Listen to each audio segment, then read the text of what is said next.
રાંદેર નવયુગ college પાસે આવેલી જિલ્લા પંચાયત સોસાયટીમાં ગત 9મી તારીખની મોડી રાત્રે 2:30 વાગ્યાના અરસામાં એક અજાણ્યો તસ્કર ત્રાટક્યો।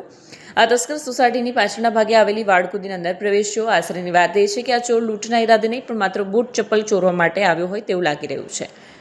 સીસીટીવી ફૂટેજમાં સ્પષ્ટ દેખાય છે કે ચોર પોતાની સાથે ખાલી કોથળા લઈને આવ્યો। તેણે સોસાયટીના અંદાજે 60 જેટલા ઘરોમાંથી 48 ઘરોની બહાર મૂકેલા સુકેશ તપાસ્યા। ચોરે માત્ર સામાન્ય પગરખા નહીં પરંતુ બ્રાન્ડેડ અને નવા દેખાતા મોંઘા બૂટ ચપ્પલની જ પસંદગી કરી હતી।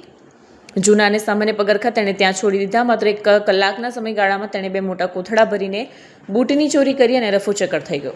ઘટનાની જાણ થતાં સોસાયટીના રહીશોને સવારે થઈ જ્યારે તેઓ દૂધ લેવા માટે ઘરની બહાર નીકળ્યા। ઘર આંગણેથી પગરખા ગાયબ જોઈને રહીશોમાં કુતૂહલ અને ડર ફેલાયો। ત્યારબાદ સીસીટીવી ફૂટેજ ચેક કરતા સમગ્ર મામલો સામે આવ્યો।